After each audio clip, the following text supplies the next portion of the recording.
I found an old letter addressed to me from my dad, but he swore he never wrote it. Until he saw my face. The $5 million was supposed to be the easy part, the neat little ribbon tied around the whole damn mess, but even that had become a battleground. It sounds so absurd now, doesn't it? A sum like that, practically a footnote in the grand scheme of my father's empire, reduced to a weapon. But that's how they operated, my mother and my older brother Daniel. Every single thing was a calculation, a leverage point, a way to keep me exactly where they wanted me, small, silent, and out of the way. My dad was different. Or at least, I thought he was. He was the quiet force, the one who'd sneak me extra cookies when Mom wasn't looking, the one who'd listen to my terrible teenage poetry without a hint of judgment, the one who actually seemed to see me, not just the appendage of the sprawling, wealthy Sterling family. He built Sterling Enterprises from the ground up, a titan of industry, but to me, he was just Dad, the guy who smelled faintly of expensive cologne and old paper. He was also the keeper of secrets, a trait I learned much later was more of a burden than a superpower. It all came to a head the summer after I graduated college. I'd always been the artistic one, the dreamer, the one who probably looked a little too much like him for Mom's comfort. Daniel was the heir apparent, groomed from birth to take over the business, sharp and ruthless, a mini-me of Dad in all the worst ways, minus the quiet kindness. Mom was the matriarch, the ice queen, the one who managed appearances with a chilling precision. Our family wasn't warm and fuzzy. It was a meticulously constructed facade, and I was the one loose thread they were always trying to snip. I'd always wanted to go into art conservation, to meticulously restore old masterpieces. It was a passion, a calling. My parents, predictably, saw it as a frivolous waste of time and potential. Sterling women don't spend their lives cleaning other people's dirt. Darling, Mom had said, her voice dripping with condescension, as if my dream was some kind of biological defect. Daniel just smirked, enjoying her pronouncements. They'd already mapped out my life. A respectable marriage, a role as the gracious hostess at lavish Sterling soirees, and the occasional charitable board membership to fill the void. It was a gilded cage, and I was suffocating. When I presented my postgraduate plan, a prestigious fellowship in Florence, Italy, to study under one of the world's foremost conservators, the reaction was predictable. It wasn't a discussion. It was an execution. Florence? Absolutely not, Mom declared, her perfectly sculpted eyebrows arching in disbelief. We have much more suitable plans for you, Sarah. Daniel, lounging on the leather sofa in his father's study, added, Yeah, Sarah, nobody cares about old paintings except old ladies. You're a Sterling. You have responsibilities. My dad was present, as always, a silent observer at the edge of the storm. He was recovering from a minor surgery, still a bit frail, and usually, his presence was a buffer. But this time, he just looked tired. Your mother and brother are right, Sarah, he said, his voice weaker than I'd ever heard it. This is not a practical path. We've arranged for you to intern at Sterling Enterprises. Marketing. It's where you can actually be useful. The world tilted. Useful? My entire life I'd felt like a decorative piece, admired from a distance but never truly engaged. And now, my own father, the one person I thought would understand my yearning for something more, was siding with them. It was a betrayal so profound, so gut-wrenching it stole my breath. Tears welled up, hot and angry, but I swallowed them back. I would not give them the satisfaction of seeing me cry. Useful? I repeated, my voice dangerously calm. So that's all I am to you? A tool? A piece to be molded into whatever shape you deem fit? Mom scoffed. Don't be dramatic, Sarah. This is about practicality. It's about family. You'll meet suitable young men, learn the ropes of the business world, and eventually you'll thank us. Thank you for what? I shot back, the carefully constructed calm shattering. For crushing my dreams? For telling me my passions are worthless? For treating me like a pawn? Daniel chuckled. Relax, sis. It's just a summer internship. You'll get over it. Maybe they'll even let you design the company Christmas cards. That was it. The humiliation wasn't just in their words, it was in their absolute certainty, their dismissiveness, their collective agreement that my desires were insignificant. They didn't even consider my feelings, my aspirations. I was an inconvenience, a problem to be solved. I stood up, my legs trembling, my heart pounding a frantic rhythm against my ribs. I won't do it, I said, the words firm and clear, surprising even myself. I won't intern at Sterling Enterprises. And I won't be your trophy wife, Mom. I'm going to Florence. Mom's face tightened, a flicker of something I couldn't quite identify. Fear? Anger? Crossing her features. Don't be foolish, Sarah. We control your finances. You won't go anywhere without our support. That was the crux of it, wasn't it? The invisible strings. They held all the purse strings, all the power. My father, usually so protective, remained silent, his gaze fixed on some distant point, his face an unreadable mask. It was in that moment I understood. He was as much a prisoner of their control as I was, or perhaps he had chosen his side. And his side was not mine. I walked out of that study, leaving behind the opulent trappings of their lives, the unspoken threats hanging heavy in the air. I went to my room, a sanctuary of canvases and art books, and for the first time I felt utterly alone. The rejection was a physical ache, a hollowness in my chest. They had made it abundantly clear that my aspirations were not welcome, that my identity as an artist was a liability. They wanted me to be a sterling, a brand, a silent partner in their meticulously curated existence. But I refused. That night, I packed a single suitcase, grabbed my emergency credit card, the one Mom had given me with strict instructions to use it only for necessities, and booked a one-way flight to Rome, then a train to Florence. It was a reckless act, fueled by defiance and a desperate need for freedom. I left a note on my pillow, a simple, declarative statement. I'm going to find myself. You won't stop me. The next few months were a whirlwind of scraping by, taking on odd jobs to supplement my meager savings, attending classes, and losing myself in the beauty of Renaissance art. I wrote to my father occasionally, short, carefully worded emails, trying to bridge the chasm that had opened between us. His replies were brief, formal, and filled with polite inquiries about my health and studies, never addressing the real issues. Mom and Daniel, I received nothing from them, not a word, as if I had simply ceased to exist. I was their ghost. It was during my time in Florence that I received my first inkling that something was deeply wrong, something more sinister than just family disapproval. My father's health had taken a turn for the worse. He was in and out of the hospital, and the news, filtered through a few distant relatives, was vague and unsettling. Then, one crisp autumn afternoon, a certified letter arrived. It was addressed to me in my father's familiar, looping handwriting. My heart leaped. Finally, a connection. A sign that he remembered me, that he cared. I tore it open, my hand shaking.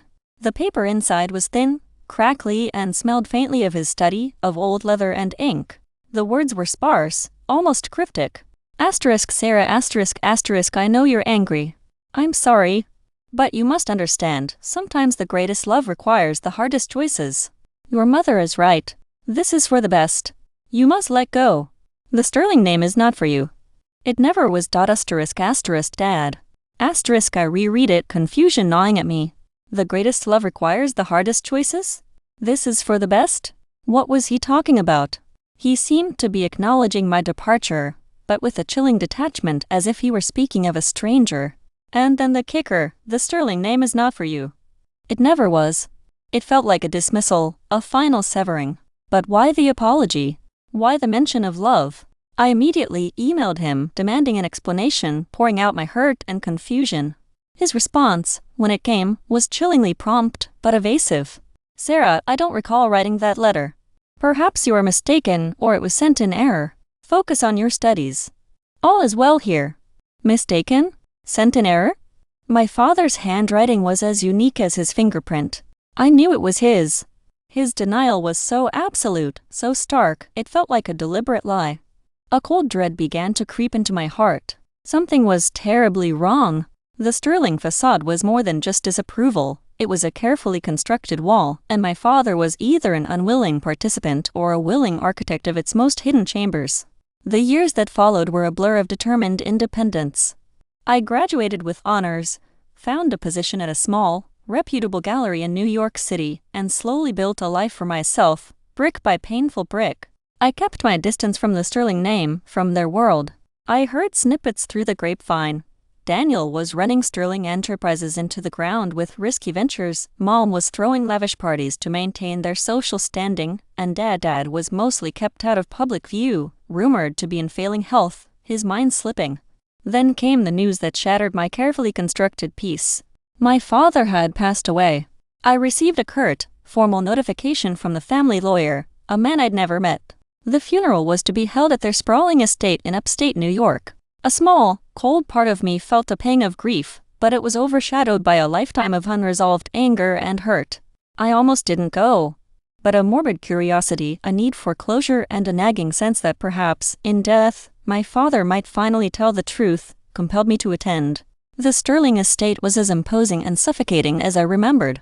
Marble statues, manicured gardens that felt more like a prison yard, and the air thick with unspoken tension.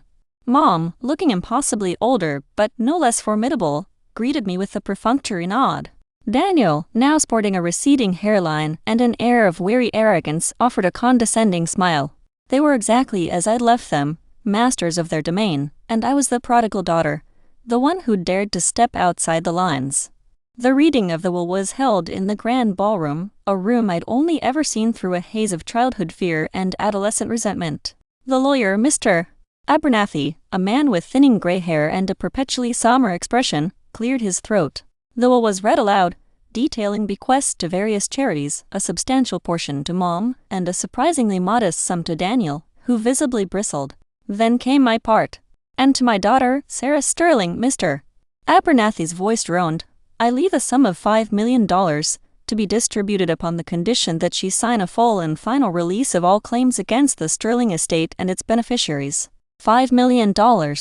It was a substantial amount, enough to make headlines, enough to make me a contender in their world, a world I desperately tried to escape, but the condition a release of all claims. It was a gag order disguised as an inheritance. They wanted to buy my silence, my complicity once and for all. A bitter laugh escaped my lips. Even in death, my father was a Sterling, and Sterlings always found a way to control. Daniel scoffed beside me. $5 million? For her asterisk? Dad must have really lost it. Mom shot him a warning glance. Silence, Daniel. The will is the will. Her eyes, however, held a glint of something I recognized as triumph. She'd always wanted to exert her control, and this was her ultimate victory. She'd not only kept me from her precious art world but had now effectively bought my quiet acceptance of her reign. I felt the surge of cold fury. They thought this was over. They thought they could buy me off with a paltry sum and my silence. But they had underestimated me. They had underestimated the fire they'd stoked in Florence, the resilience I'd forged in my independence. Mr. Abernathy continued, his voice barely audible over the sudden surge of my own blood in my ears. There is also a specific bequest. A personal item left in my care for Ms. Sarah Sterling. It is to be delivered to her privately, at her convenience, once all other estate matters are settled. He gestured to a small, unassuming wooden box on the table beside him. Curiosity, a dangerous thing in the Sterling family, pricked at me. I accepted the box, its weight surprisingly substantial. Back in my childhood bedroom, the air thick with the ghosts of my youth, I opened it. Inside, nestled on faded velvet, was a single, yellowed envelope. My father's handwriting. My name in his familiar script on the front. My heart hammered against my ribs. This was it. The real message. The truth. I took a deep, shaky breath and pulled out the folded pages within. It wasn't a short note. It was a letter, several pages long, written in a hand that trembled in places, but undeniably his. I began to read, and as I did, the carefully constructed world of the Sterling family began to crumble around me. The letter spoke of a secret he kept for years, a burden that had weighed him down, a decision made out of fear and a twisted sense of protection. It detailed the machinations of my mother, her relentless pursuit of control, and Daniel's complicity. It explained the letter I'd received years ago, the one he denied writing. He had asterisk written it.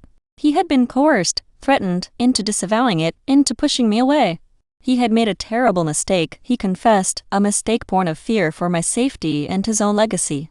And then he revealed the truth about the $5 million. It wasn't a simple bequest. It was a fraction, a pittance of what was truly mine. He had been setting up a separate trust for me, a substantial fortune hidden from my mother and brother, a way to ensure my financial independence, my freedom. He had been betrayed, not just by his wife and son, but by the very system he had built. His confession detailed how my mother and Daniel had discovered his plans, had intercepted his efforts, and had manipulated his weakened state to seize control of his entire fortune, leaving me with the crumbs and a suffocating silence. The 5 million was a calculated insult, a final attempt to control me, to make me dependent, while they reach the true rewards of his life's work. As I read the final words, a cold, hard resolve settled over me. Humiliation? I'd felt that. Rejection? It had forged me. But now there was something else. A deep, burning clarity. They thought they had won. They thought they had silenced me, buried me, bought me. They were wrong. They had underestimated my father's love, his ingenuity, and my own capacity for whatever it would take. The game had changed. And they had no idea what was coming. The silence was over. My revenge was just beginning. The letter slipped from my numb fingers, scattering across the Persian rug like fallen leaves. The scent of my father's study, once a comforting aroma, now felt cloying, suffocating. The truth, stark and brutal, lay bare in the quiet opulence of the ballroom where the will had been read. $5 million. A pittance. A cruel joke. My mother, Eleanor, and Daniel, my brother, the architects of my perceived insignificance, had woven their masterpiece of deception, and my father, the man who'd once smelled of quiet kindness and old paper, had been their unwitting pawn, or perhaps their willing accomplice in his final act. They thought they had bought my silence with a financial sweetener, a legal loophole designed to tie my tongue forever. But they didn't know about the real inheritance. The one hidden, not in a will, but in the tangled web of financial dealings my father, in his final lucid moments of defiance, had managed to spin. I stared at the box, the small wooden receptacle that had contained his confession. It was empty now, save for the faint impression on the velvet lining. The letter was the key, but the key unlocked a vault far grander than the meager 5 million. My father's confession detailed a series of offshore accounts, shell corporations, and complex investment vehicles, all established years ago, meticulously documented in a separate ledger he'd entrusted to a discreet law firm in Geneva.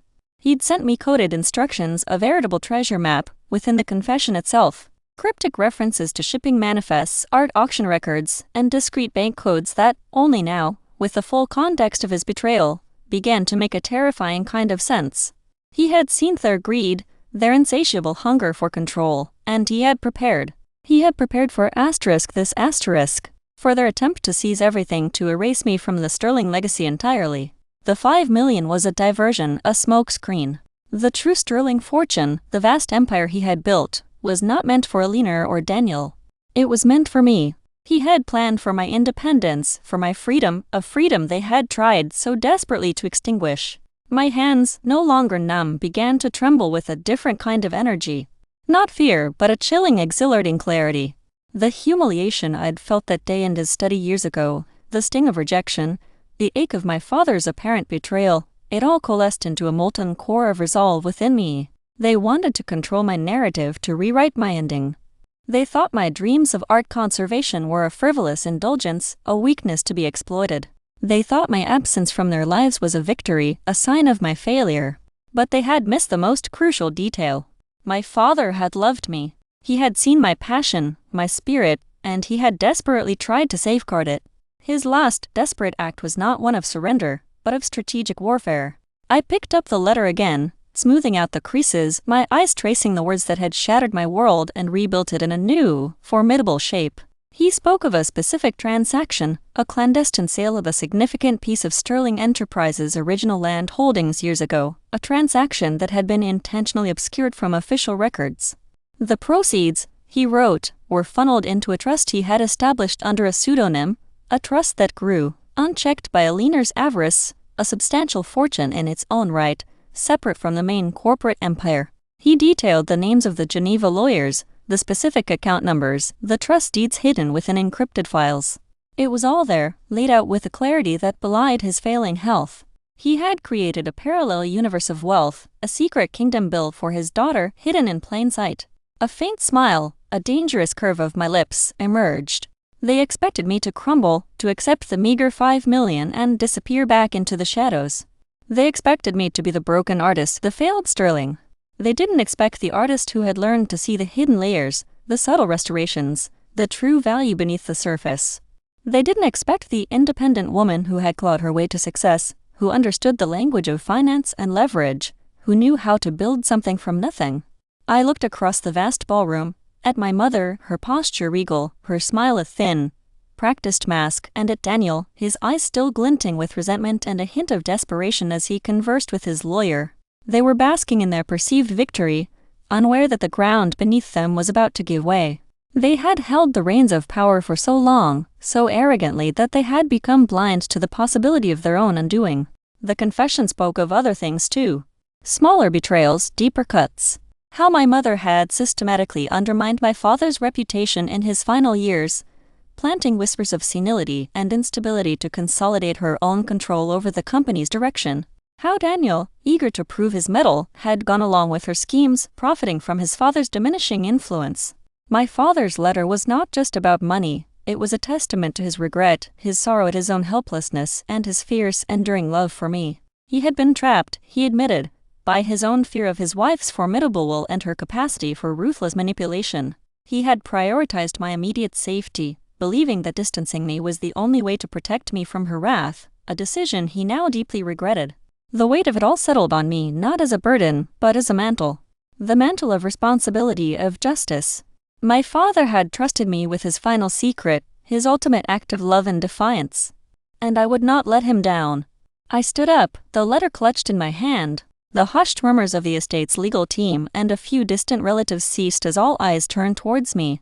My mother's smile faltered for a fraction of a second, a almost imperceptible tightening around her eyes. Daniel shifted, his gaze sharp, inquisitive. They had expected me to be cowed, to be grateful for the pittance. They had expected me to sign the release to disappear. Mr. Abernathy, I said, my voice surprisingly steady, carrying across the cavernous room. I need to speak with you. Privately. He looked surprised, but nodded, his professional demeanor returning. Of course, Ms. Sterling. My mother stood, her voice like polished ice. Sarah, darling, must we be so dramatic? The legalities are quite clear. You sign the release, you receive your portion. My portion? I echoed, a low laugh bubbling up, entirely devoid of humor. Is that what you call it, mother? A portion? After a lifetime of stewardship? Daniel stepped forward, his swagger returning. Don't get any ideas, Sarah. Dad left what he left. You're lucky you're getting anything. Am I? I met his gaze, my own eyes holding a new, unwavering intensity. Funny, because my father's final testament suggests otherwise. It seems there might be some discrepancies in the official accounting. A subtle shift occurred in the room. The polite curiosity morphed into unease. My mother's face, usually a picture of composure, was now a mask of strained control. Daniel's arrogance seemed to waver, replaced by a flicker of suspicion. They exchanged a quick, almost imperceptible glance, a silent communication that spoke volumes about their shared deception. Discrepancies? My mother's voice was a whisper, but it carried the weight of a threat. What nonsense are you spouting now, Sarah? Nonsense? I unfolded the letter, holding it up for them to see, though I knew they wouldn't be able to read it from across the room. My father, in his own words, laid out a very different narrative. A narrative that involves a rather substantial omission from the Sterling estate's declared assets. A narrative that involves some creative accounting. And a rather significant, hidden trust fund. The room fell silent, the air crackling with unspoken tension. Mr. Abernathy's brow furrowed. He looked from me to Eleanor, then to Daniel, sensing the undercurrent of discord. Sarah, this is highly irregular, he began, his tone cautious. The will has been read. It is a legally binding document. And what if the will itself is based on fraudulent information? I asked, my gaze fixed on my mother. What if the true value of the Sterling Empire has been deliberately misrepresented? What if my father made provisions, outside of this formal document, to ensure that his true legacy, his true intentions, were honored? Daniel laughed, a nervous, brittle sound. You're delusional, Sarah. Dad was sick. You're trying to exploit his memory. Am I? I looked at him, a cold detachment in my eyes. Or are you two trying to exploit his absence? My father's letter, which I intend to have independently verified, details a series of offshore accounts, shell corporations, and a Geneva trust established years ago. A trust that holds the bulk of what he built. A trust that, according to his explicit instructions, is to be entirely mine. The color drained from my mother's face. The practiced composure shattered, revealing the raw, unadulterated panic beneath. Daniel's jaw dropped, his eyes wide with disbelief and a dawning horror. They looked at each other, a silent, desperate communication passing between them. The illusion of their control, their victory, was dissolving before their very eyes. "That's impossible," my mother stammered, her voice thin and reedy. "Your father would never. He was under our care." "Under your care, or under your thumb?" I countered, my voice hardening. "He was a brilliant man, mother. And he saw you. He saw Daniel. He saw their greed. And he prepared. He protected me, even from you. He left me the tools to fight back, to reclaim what is rightfully mine." Mr. Abernathy, sensing the seismic shift in the room, stepped forward. "Ms. Sterling, if you have documentation to support these claims, I am legally obligated to investigate. However, until such time, the will as read stands." "Oh, I have documentation," I said, my gaze sweeping over their stunned faces. I reached into my purse and pulled out my phone, unlocking it with a flick of my thumb. "And I've already made contact with a Geneva law firm my father mentioned. They are expecting my call. They have instructions. And they have my father's coded ledger, safely stored." I held up my phone, displaying a text message I'd drafted earlier that morning, a single line with a specific code phrase from the letter. "The Raven has landed." It was a message designed to initiate the transfer of information. My mother let out a small, choked sob. Daniel's face was contorted with a mixture of rage and terror. They had built their empire on lies and manipulation, believing they were invincible. But they had forgotten one thing: my father's love. It was a force more powerful than their greed, more enduring than their deceit. "You can't do this," my mother whispered, her voice trembling. "This is Sterling property. It belongs to the family." "The family?" I repeated, a slow, deliberate smile spreading across my face. "No, mother. It belongs to the one person my father truly trusted to safeguard it. It belongs to me." I looked at them, at the architects of my years of pain and humiliation. Their faces, once symbols of power and authority, were now etched with fear, with the dawning realization of their impending downfall. They had underestimated me. They had dismissed me. They had tried to buy my silence. But they had only succeeded in awakening a force they could never have imagined. The game was no longer about survival. It was about retribution. And they had just been served their notice. The silence was broken. The storm was coming, and they were standing directly in its path. The air in the study, thick with the scent of old leather and polished wood, suddenly felt thinner, sharper. My mother's gasp was a fragile sound, easily lost in the sudden, crushing silence that descended. Daniel stood frozen, his jaw slack, a tableau of shock. Even Mr. Abernathy, the seasoned lawyer, looked visibly unnerved, his usual air of detached professionalism replaced by a flicker of bewilderment. They were staring at me, at the phone in my hand, at the impossible truth that was beginning to dawn in their eyes. For years, they had orchestrated my life, or at least, the perception of it, a carefully curated narrative of the overlooked daughter, the artistic dreamer deemed too delicate for the harsh realities of the Sterling Empire. They thought they had me neatly packaged, a $5 million consolation prize to keep me quiet, compliant.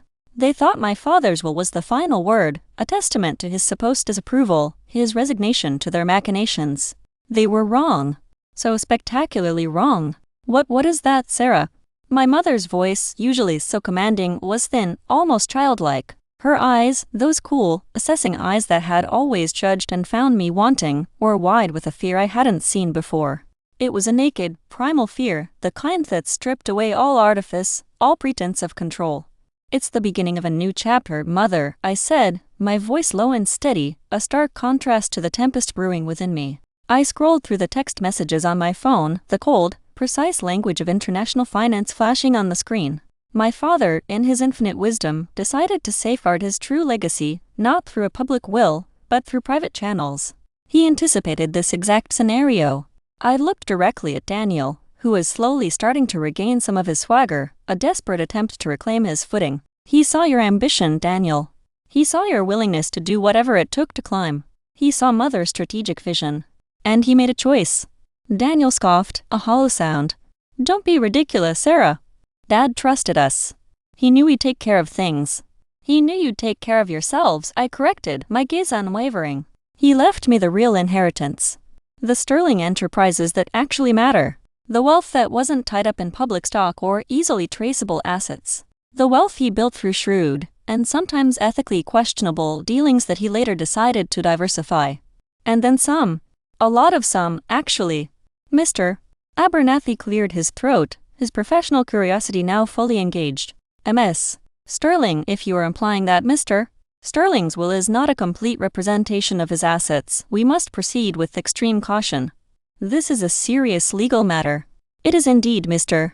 Abernathy, I agreed, my eyes meeting his.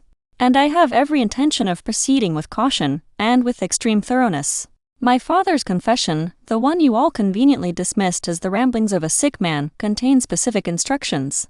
Not just about the Geneva Trust, but about a series of assets that were meticulously laundered, disguised, and hidden. He called it his retirement fund.